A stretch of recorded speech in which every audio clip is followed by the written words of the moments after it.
Good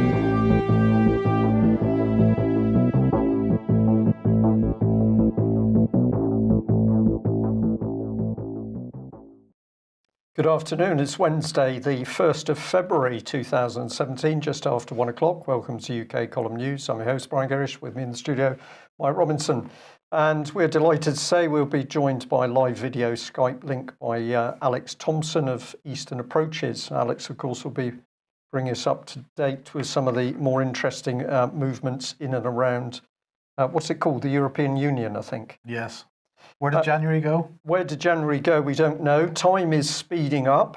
This is the theory of the UK column. A lot of people are saying it. And interestingly, it's not just people of a certain age. It's also youngsters as well. So I think clear evidence, I'm sure the BBC would find clear fake evidence for the fact that time is speeding up. So, Brian, we'll start off with Theresa May and Donald Trump. And the question that sprung to my mind from this image was, is this how she got pregnant? She's not pregnant, as far as I know. That was just a rumour. They were only holding hands. Right, okay. So don't get too panicky, but she is in an illuminated red jacket, which I think is probably significant.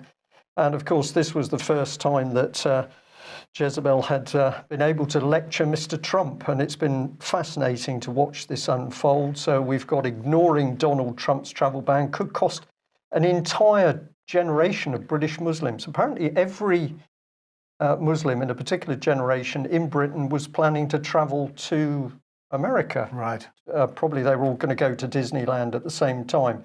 So is that fake news? It's a very interesting headline. And then in the background, we've got Amber Rudd. She's looking a little bit tired, Mike, I have to say. I'm not sure whether this lady's up to the job. I wouldn't be surprised she steps down, because obviously the strain is really beginning to tell. But remember, this is the same Amber Rudd that has not done anything to find those missing Syrian children in Britain. So she's speaking out, attacking Donald Trump. That nasty man has banned Muslims from US, in particular Syrians.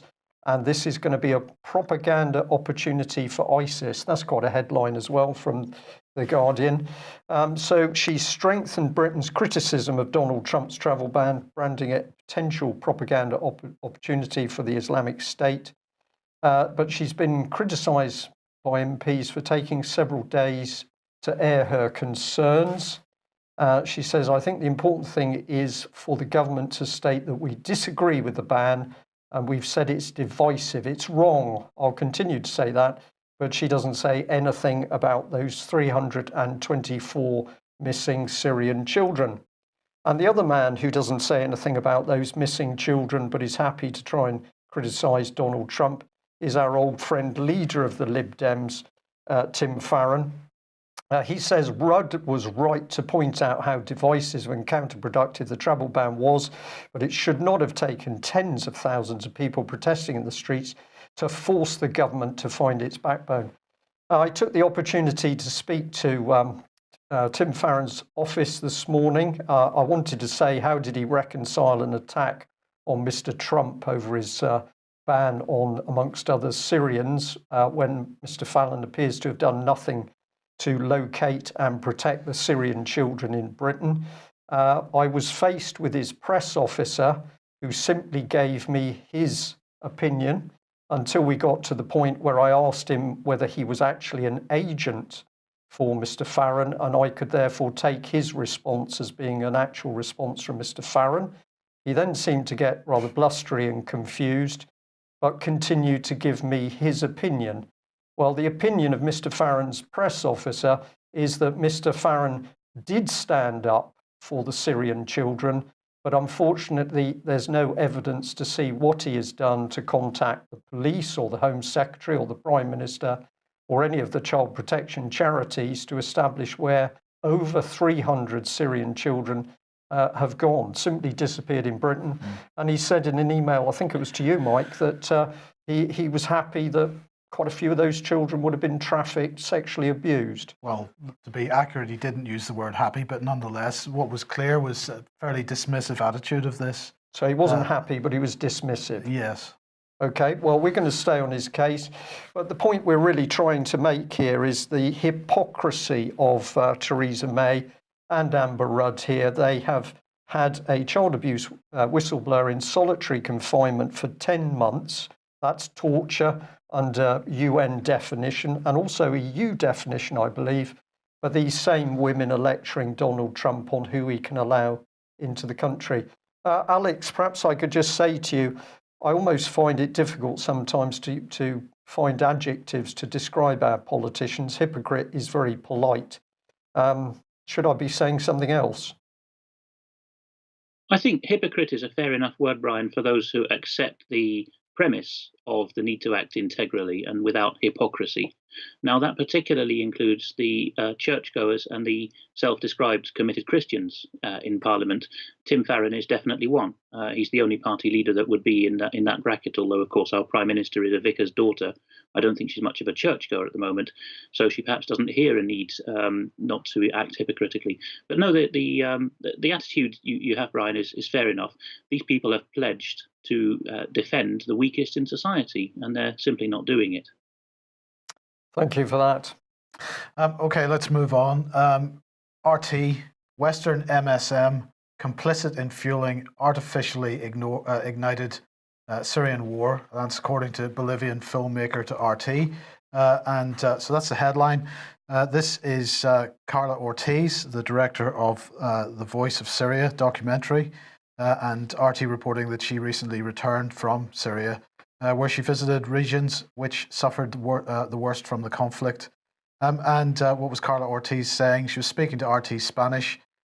She was saying that only when I started to get into it, I realized that the reality which exists on the other side is completely different. It drastically contradicts what I supposedly knew about it, the war in Syria. She said that the conflict is portrayed by Western media as something natural and organic, but she left with the feeling that it's an artificially created campaign orchestrated from the outside. The war was deliberately and meticulously staged, she told RT. And she said, after having traveled 3/4 of the country, I realized that my dialogue with Syria's people always repeats itself. Regardless of a place, social rank, and even religion, I got the same answer everywhere. The war was created artificially. And one other thing that she said, which I just want to reiterate once again, because it's a point that Andrew Ashdown and also Vanessa Bailey have made many, many times. She said that I made a mistake. Once I asked one man, "Are you a Muslim?" And he told her, "I'm a Syrian. We don't ask about religion in Syria." And that just want to reinforce the attitude of people within Syria. Now, of course, Brian, this is your article on this exact subject. So whereas Carla Ortiz was being quite general in her comments about this and reporting what people on the ground are saying, we've been quite specific about this and who is responsible for starting this war. And BBC Media Action is right front and centre. Well, this is the key thing, and the article encouraged people to go and read it. I know that many people still haven't read it. Can I encourage you to do it? Because in the article, I'm using the evidence in documents that's come from BBC Media Action, so you can hear them say in their words how they got in to assist the anti-Assad members of the government and the establishment, how they helped them come forward to speak. So the BBC in there at the beginning, and then of course we can see EU policy being enacted out and British foreign and Commonwealth policy, which of course was regime change. And the UK government has been paying BBC Media Action to push this process forward. The EU has been funding them, the American State Department, the Norwegian government, I think, also, and Bill and Melinda Gates, who are well known for their humanitarian viewpoint. So have a look at that article. The evidence is clear. Since at least 2004, the BBC was working inside Syria to help forces hostile to President Assad. Now, one thing we've said is that since the failure of the Syrian war from the Western elite's point of view, at least, that the front was likely to, the attack was likely to move back to the Ukraine. And of course, BBC Media Action absolutely active within the Ukraine, not only training journalists, but also running a youth drama program. We've discussed the reasons for that. Ukraine, of course, back in the news because Indeed, there has been fighting in eastern Ukraine in recent days. A significant increase of fighting in Donbass, particularly focused around the town of Avdiivka, and Ukraine has apparently declared a state of emergency there. There's Boris Johnson on screen at the moment. He had this to say: over the past few days, we've seen a high number of casualties, and the humanitarian situation has deteriorated drastically. Many civilians are without water, electricity, heating, while outside temperatures are as low as -20 degrees. The immediate priority must be security and a full sustained ceasefire in line with the provisions of the Minsk Agreement. I urge all parties to demonstrate restraint and help facilitate crucial repairs and restore vital utilities and assist the vulnerable. Sanctions against Russia cannot be lifted until the Minsk commitments are fulfilled. The UK continues to stand by Ukraine in full support of its sovereignty and territorial integrity, and I'm quite sure BBC Media Action would support those words absolutely, Brian. Yeah. So if I can just add to that, Mike, the article is BBC Media Action Subversion from Broadcasting House Kazakhstan. If you read that article on the UK column website, you'll find towards the end there's a section about the BBC and Ukraine. So, Alex, you've published an article on the Ukraine in the last couple of days. Why is Sir Gerald Howarth in bed with Ukraine's Lady Godiva? Yes, Mike, this charming lady in the picture is a lady I referred to in my appearance last week, Svitlana Zalishuk. And if you read my article, you will find at length how she is a change agent. She started off as a journalist and a manipulator of the news in Ukraine. She seemed to be quite proud of that record. She got herself a seat in parliament after the second Soros revolution within a decade in Ukraine. And she then came over at the head of a delegation to the British Ukrainian Society, to a meeting they had in Parliament, hosted by Sir Gerald Howarth MP, who, for reasons unclear to me, is a fan of Ukraine and of its regime, and who co-hosted the meeting. And then, of course, we had the interruption, which we covered last time, from the independent journalist. It's rather timely that we should bring this up because, as well as mentioning the role of Guy Verhofstadt, more of him later in the news today, I think, the role of Guy Verhofstadt in pushing against the elected president of Ukraine and supporting the revolutionaries on the streets by saying that the EU was going to put sanctions against the government, we also have this factor of bombardment. You mentioned Avdiivka there. The very fact that Western outlets and foreign ministries are calling it Avdiivka in the Ukrainian language is very telling. There's no native Ukrainian speakers within 100 miles or more of that place in Donbass. They all speak Russian. The name of the place was always Avdiivka. It was given the Ukrainian variant Avdiivka, like all the places in eastern and southern Ukraine, when Ukraine became independent in 1991. And outlets like BBC and the Foreign Office are pledged to use the Permanent Committee on Geographical Names Convention's names. So they're actually just, even with the very language they're using, they're showing that they have nobody on the ground and they have no sources reporting because nobody uses the form Avdiivka out there. I see that the Daily Express is at it as well. So be very careful, and you can find out a lot from the form of names. That was just a little digression. Yes, you mentioned that there's bombardment going on and how Graham Phillips, the independent journalist, asked Gerald Howarth and his Ukrainian sidekick about this.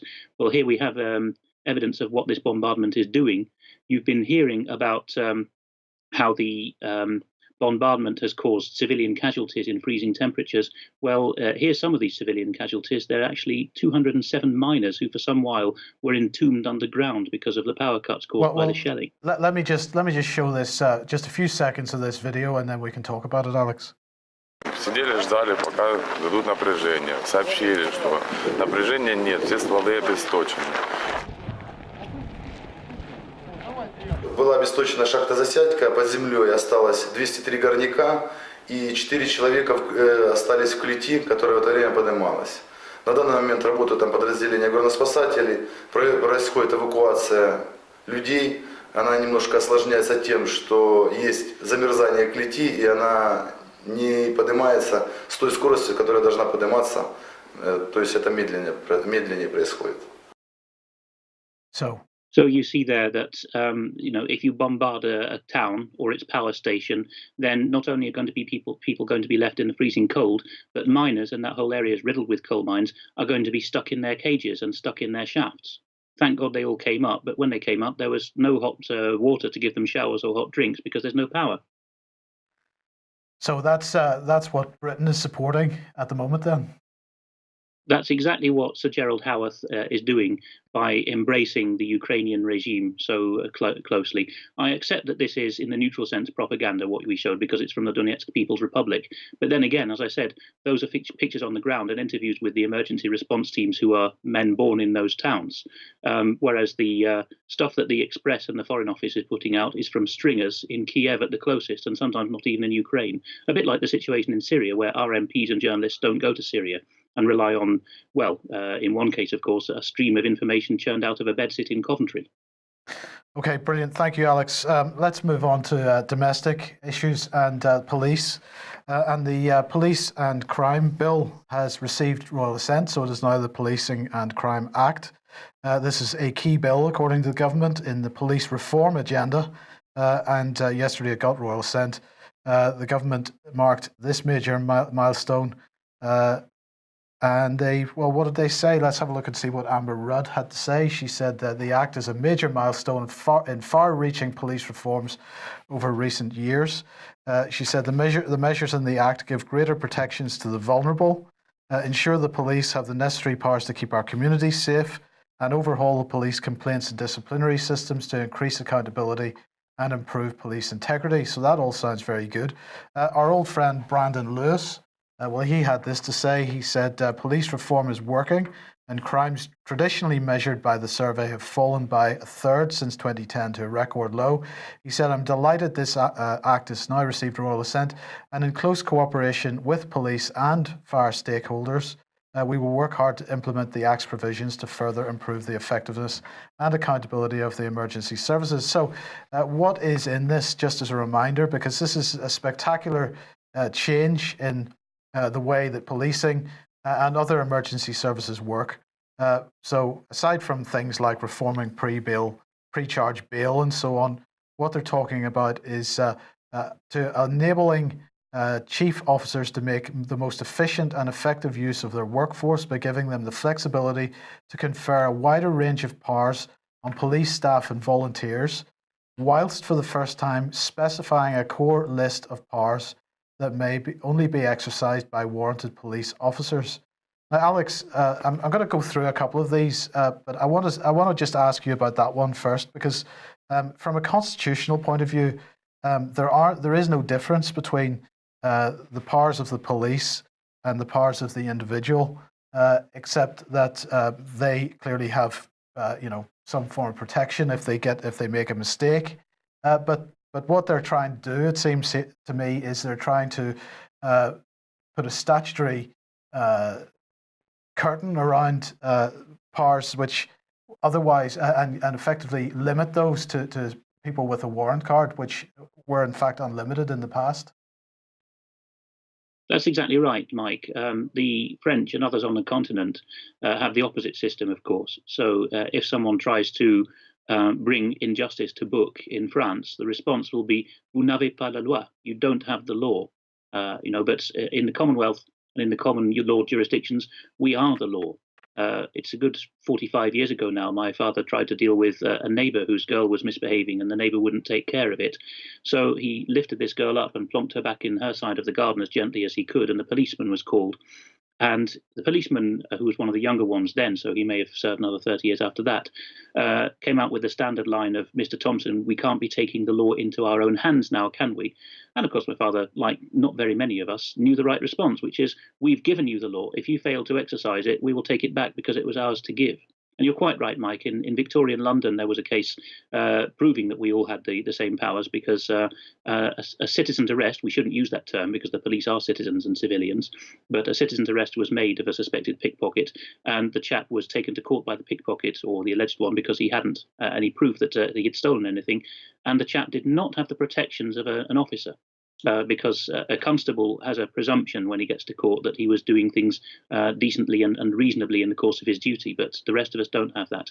No, you're quite right. The idea is to get us used to the system where sworn officers can do everything and the rest of us can't do anything. That's right. I'm sorry. I can leave it till the end, Mike, but I just wanted to say, what is horrific here is that Brandon Lewis is the policing minister, of course, who was informed of the police, the Met police, not doing their job over child abuse. He was told that senior Met officers were blocking officers trying to do their job to expose child abuse.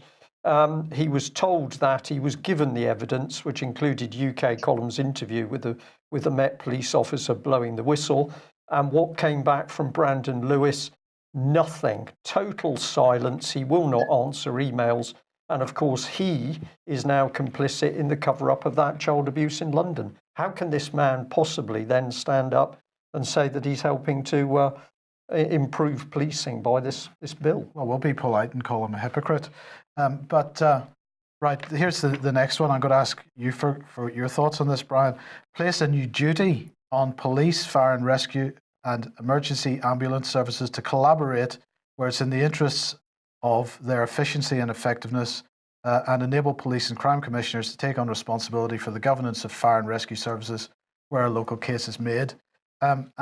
This is again the mushing together of different services into one Uber service. Yes, and it's insidious and dangerous because, of course, it's all done on we've got to save money. We need different men and women with different specialist areas to be pushed together so that it can all work more efficiently. But actually what happens time and time again is you dilute the professional capability and you get the worst of all worlds in it. This has been seen time and time again in the military, where there's been an attempt to have people with 3 or 4 different specialist areas instead of 1 or 2 key ones. Yeah. And the other one I believe that's connected with this, Mike, is they want to draw these people together, police, fire service, first aiders. Then the training is going to start. And that training is going to be reframing. It's not necessarily going to be done by common purpose, but you are going to see more and more applied behavioural psychology, which will be layering over these individuals what they can do, and they're going to believe what they're told totally. Yes. Okay, now next week, I was speaking to Patrick Henningsen last night. Next week, we're going to declare Fake News Week, and we're going to really highlight what we see in the mainstream media, which is just utterly fake. But I'm going to preempt that by having a fake news story today, because this is the Daily Express, and this article is just disgraceful. Shock claim in capital letters: United States is plotting surprise nuclear attack on China and Russia. That is the headline. It says the United States could be, the subheadline then, already watering it down, the United States could be planning a surprise nuclear attack on China and Russia, a former US Army major has warned. And you go down through it, and they're talking about a report which could be interpreted as a signal that the US is preparing for a preemptive strike. So we're even watering down even further. And as we get down the report, they then eventually quote former CIA officer Paul Giraldi, who is saying that I think it's an outline contingency plan, and I see no evidence that it's initiated personally by any of the identifiable hawks that they're talking about earlier on in the article. But it's contingency planning. It's the type of contingency planning that they've done regularly over many years. This headline is a disgrace. And who is the journalist who's pushed it through? It's this young lady, Katie Mansfield, straight out of nappies or something, I don't know, but she doesn't have a clue. But that article was the headline article on the Daily Express website yesterday evening.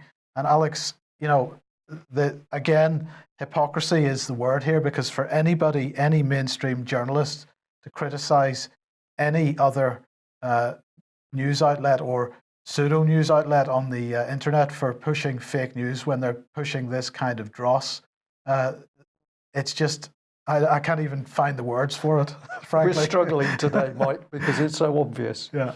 Alex?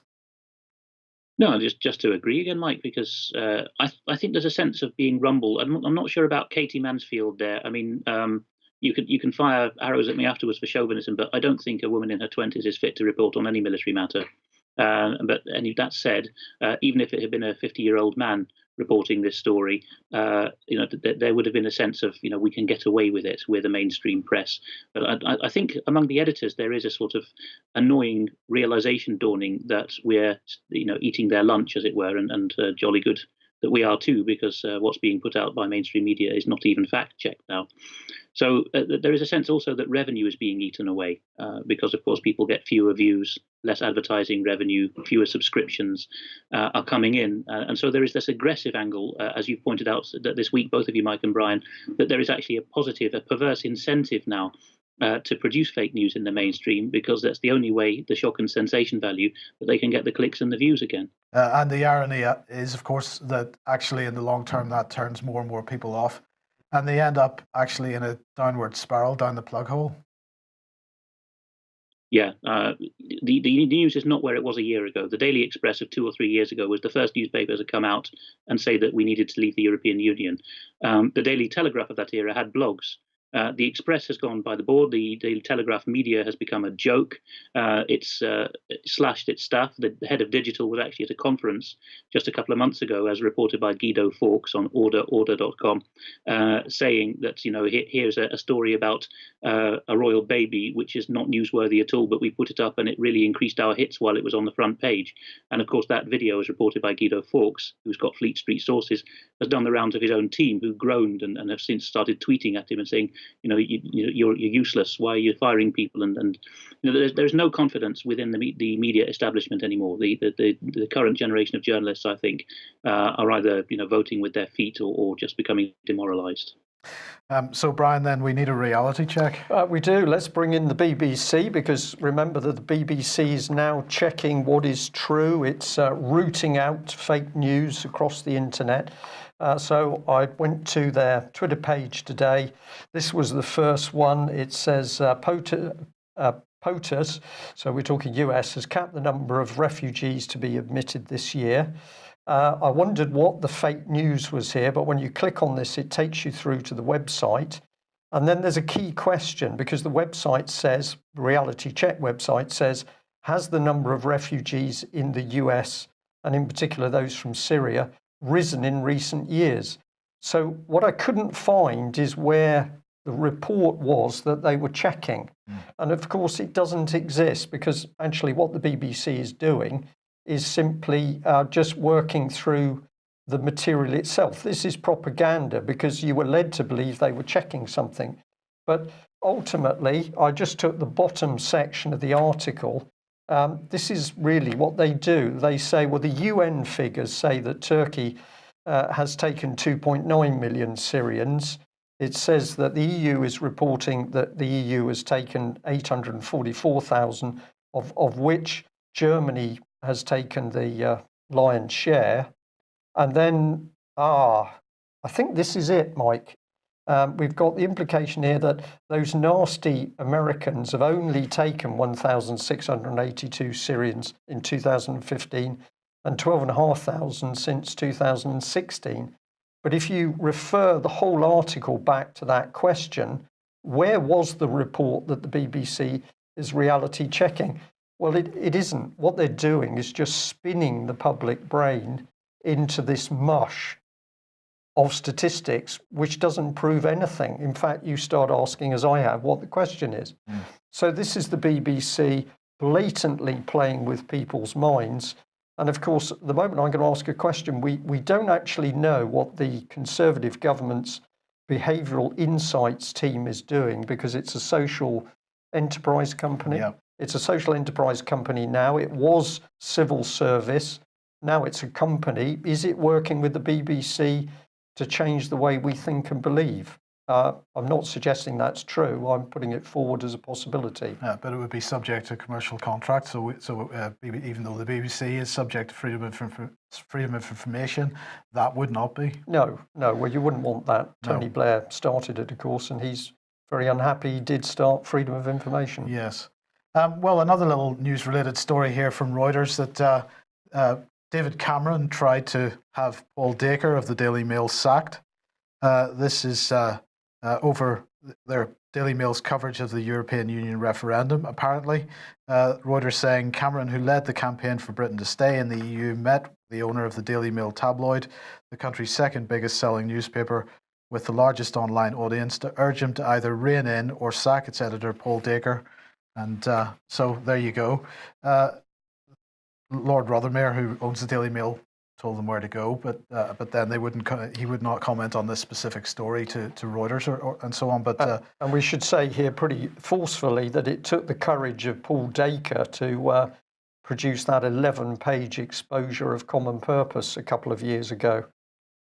You're being very kind. Well, I think credit where it's due, Mike. He pushed it out there. Okay, whose work was it? Well, it was UK column work, but. Yeah. I take your point. Okay, Alex, France. François Fillon has been experiencing a little bit of spotlight recently. He's there with his wife, Penelope Fillon, who is Welsh-born, and he has given her a sinecure, a job without work, it appears. Many tentacles to this, but to keep it short, he got a parliamentary assistance role, or he nominated it for it, and it turned out she had no parliamentary assistance badge and no email at Parliament, at the Assemblée Nationale. And then it was found out that he'd asked a mate to have Mrs. Fillon write a couple of fluff pieces for an article which Fillon's mate owned, and for that she was given another 100 grand. Then it turns out that his daughters have been given other sinecures, and we're up to just nudging under €1 million for this. Now, unlike Britain, France takes this seriously and says, well, they have a need to because they have so much of this fraud. And they say that it's not illegal for parliamentarians to employ wives and daughters, but they ought to show that they have actually done something. And if they haven't, it's embezzlement of public funds, which is a very serious offence that's prosecuted well in France. This is happening at the same time as the French-speaking half of Belgium, Wallonia, has had a similar scandal in the town of Liège with Publifin, where all the politicians in what's been called a mafioso arrangement have clubbed together behind the front of a green energy company that runs things for municipal councils and have creamed off a lot of money. It's endemic, but the problem is, of course, that Fillon was the best hope of the establishment to run as a centre-right candidate, an establishment right-winger, against Marine Le Pen, who's still in the lead in the polls at 27-28%. And because of this, he's losing support. He was only at 19 or 20% anyway, well behind the socialist candidates and also Emmanuel Macron, who's running as a kind of independent liberal with a new party. So the equivalent of the Tories are really taking a hammering in France, the Gaullists. And with Fillon gone, they've got no other candidates other than Alain Juppé, the disgraced former mayor of Bordeaux, to step into his place. And Juppé had to spend 10 years out of politics as well because of exactly the same problem of creating ghost jobs, which didn't exist, and defrauding the public. So we have a real problem here that the French establishment would dearly love to put someone up who is not Marine Le Pen. And they're having a difficult time persuading anyone to vote for anyone who's not Le Pen. But Alex, I mean, this must be another fake story because we reported the other day that the global corruption index showed that really in Europe we have nothing to worry about with regards to corruption. Absolutely, we were light yellow, weren't we? And our neighbours, Ireland and France, they were the dirty orange, and we were up there with the Scandinavians, who of course have absolutely no corruption at all. We're the best in the world, supposedly. Yes. Okay. Well. Sticking with EU issues, fantastic article in Sputnik here. EU army is a bigger threat to people in Europe and beyond. And this is an interview that has been done with Robert Ould of the Bruges Group. And I do recommend people go and read this and also listen to the interview. It's great to see this subject breaking into the mainstream. You got any thoughts? Well, I think this is the good work of David Ellis and Strategic Defence Initiatives. He pushed around that paper about the move towards the European military, including the Britain's nuclear deterrent, is being handed to the French as a precursor to full European control. This shows the lie of Brexit. And clearly that story has now created more than a few ripples on the pond. Well done to Robert Olds from Bruges Group for being brave enough to put it out there. Well, and Sputnik's followed up on it. Yes. And here is Guy Verhofstadt, to apologise, Alex mentioned that we would be mentioning him in the programme. He is the chief Brexit negotiator from the European Union side, and he has been saying, he was speaking to LBC, that we need a defence union. And what did he say? He said, he was talking about the EU in general and its future structure. He said that European policies are not in place, taken for example, borders and coast guard management. And he said politically and certainly also on defence, he thinks that the changes in the EU that are coming will be absolutely key. These particular areas will be absolutely key. And he also was speaking to the Chatham House. That's right. He was speaking to Chatham House a couple of days ago, and he had this to say, that Brexit is a golden opportunity, not only to discuss with British partners, but also to act together inside the EU. And I think he's giving the game away here. Not only that EU defence union is a key negotiating point, but the fact that everybody concerned, both Britain and the EU, are taking advantage of Brexit to push this policy through, which otherwise might have been quite a bit more effort required to get it through. Brexit is the smokescreen, and behind that Brexit smokescreen, what are they doing? They are creating the EU military, and that EU military is to have a treasury, it is to have nuclear weapons, and those nuclear weapons are to include British nuclear weapons. So the lid is off this. We haven't seen any attacks from the press or even the BBC Reality Check challenging that David Ellis article about what was really happening in defence. Must be true then, because the BBC hasn't been able to prove it's wrong. Alex, have you got a bit more background on this man? Guy Verhofstadt, I absolutely have. You slightly were too charitable to him, Mike, in calling him the chief EU negotiator. He would like to be, but he is in fact the European Parliament's designated man. And the European Parliament is the poor relation in the trio or troika of power structures in the EU. So Verhofstadt is representing the members of the European Parliament in Brexit, but the power is held by Donald Tusk at the European Council, which represents the heads of government of EU member states, and most particularly by Michel Barnier, the French financier and former minister, who is leading the European Commission on Brexit, and he's keeping Verhofstadt out. Verhofstadt embodies the radical middle, this idea that if you can't get into power from a left or a right-wing perspective, you invent a centre party and call it Third Way or whatever. So he is chairman of the European Liberals bloc in the European Parliament, and he has been accurately described as an EU nationalist. He comes from Belgium, which is a non-country, and he regards his nation, like a lot of intellectual Belgians, as being the European Union.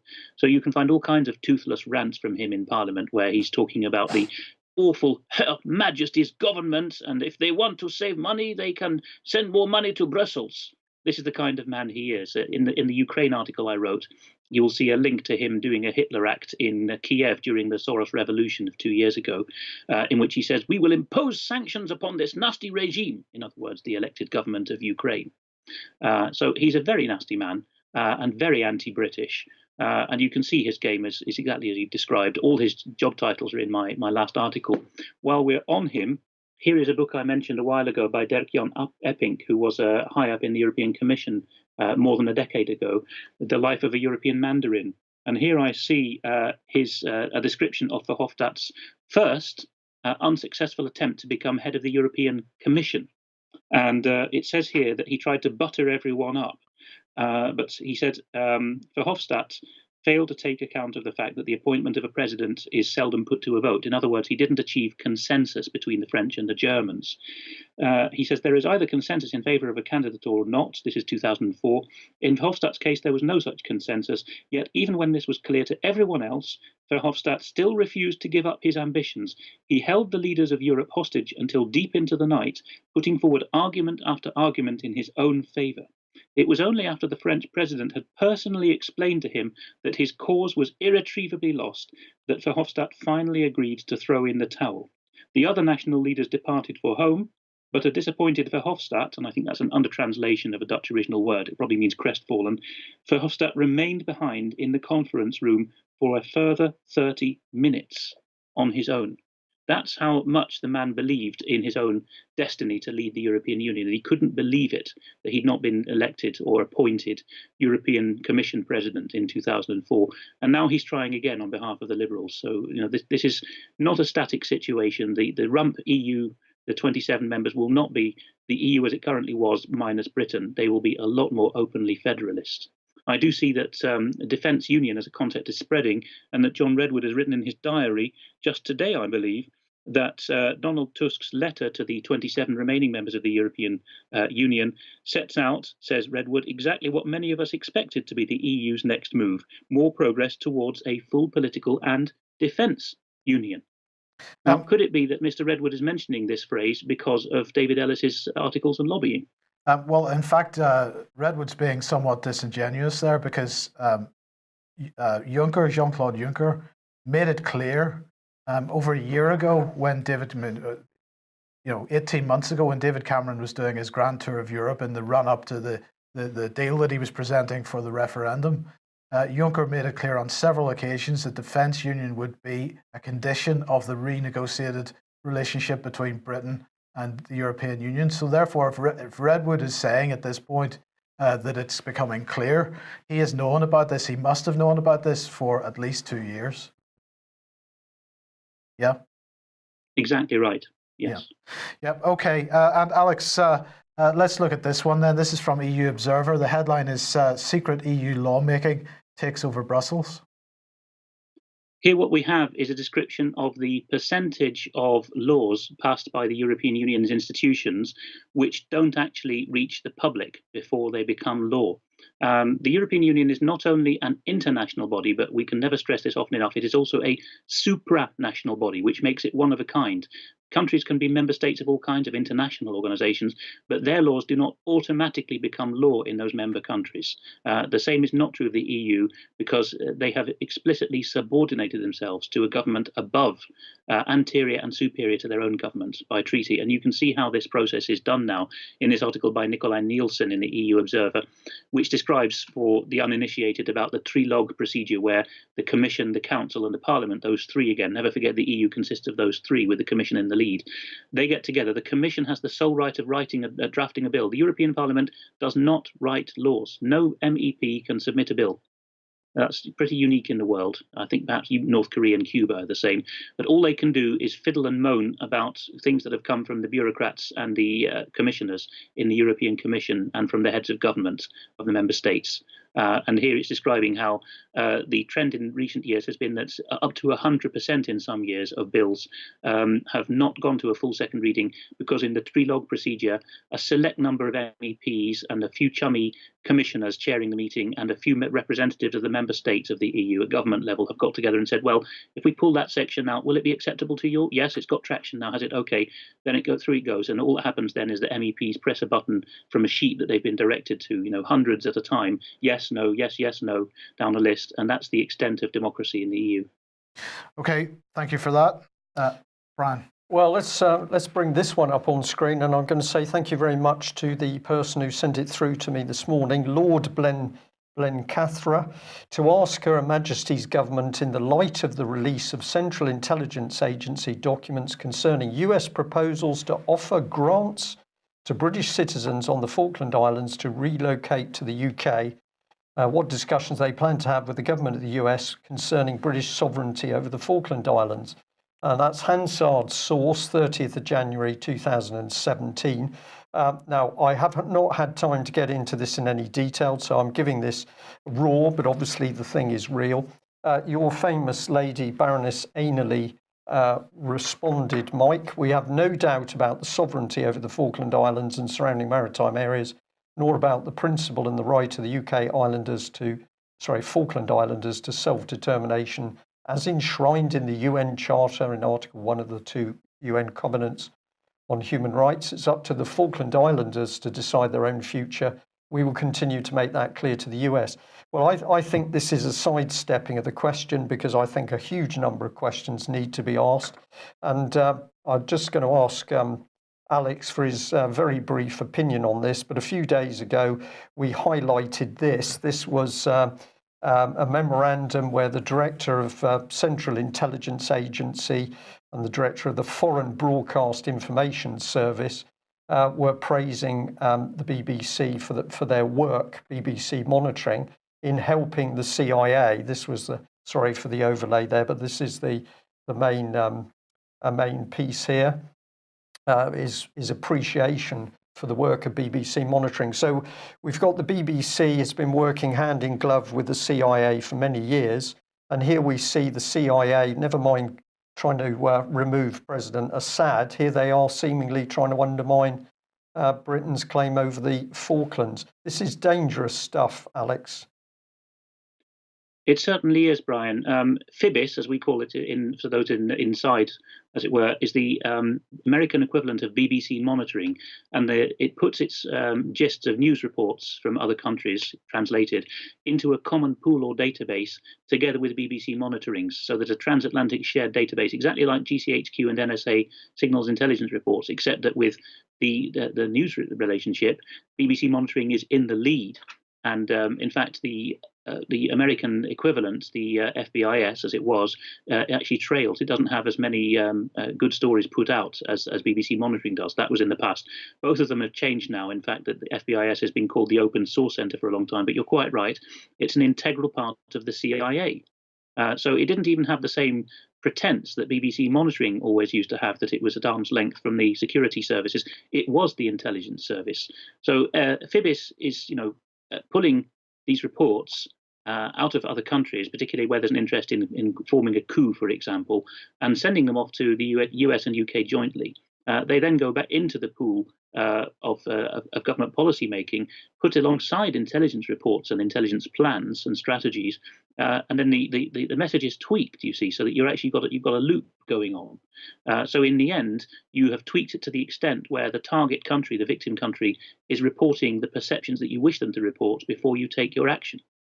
Right, Alex, this is really excellent material that's coming out today, and we can see response in the chat room. I'm afraid we're very short of time, so I'm going to say on that last topic alone, we'd like to cover that in more detail with you as a specialist area. But with an eye on the clock, I'm just going to end news today on this note. We are asked time and time again by people, what can we do? To which we say, do something. Write an email, text, tweet, visit, shout, protest, organise, encourage, support, challenge. Do something.